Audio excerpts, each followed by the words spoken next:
Hello everyone. You know TikTok, YouTube Shorts, and Instagram Reels all have something in common? They all loop automatically. In the past few days, I found out YouTube has millions of videos about relaxation.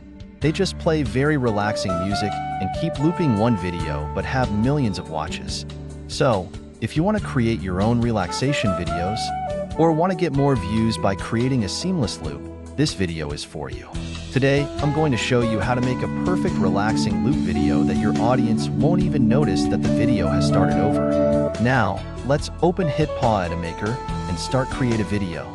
First thing, before you start to make a loop video, you need a relaxing video.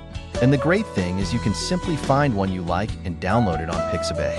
After you download it, drag it to the timeline. Now this video I chose is not linked to any background sound. But if you download a video with background sound, you can right-click and select Detach Audio and delete the audio. Now let's start to loop the video. It's very easy. You just need to cut wherever you want this video to loop and drag the front one to the end. And now these two are a like group. If you post it as a TikTok video, YouTube Shorts, or Instagram Reels, the video will loop automatically. If you want it as a relaxing YouTube video, you can copy these two and paste it until the video is long enough. Now let's see.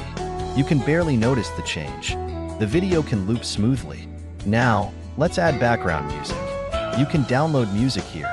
After you download one, drag it to the timeline. Now we need the music to loop smoothly. To do this, first copy and paste this music. And drag the music we just pasted to the end of the first music. Make the second music begin before the first music ends. And now add a fade out to the first music and a fade in to the second music. Now let's listen. It's very good. And repeat doing this. Now we have a perfect loop video. Okay, that's how you make a loop video for YouTube, TikTok, or Instagram. If you think this video is helpful, please follow me for more editing skills. See you in the next video.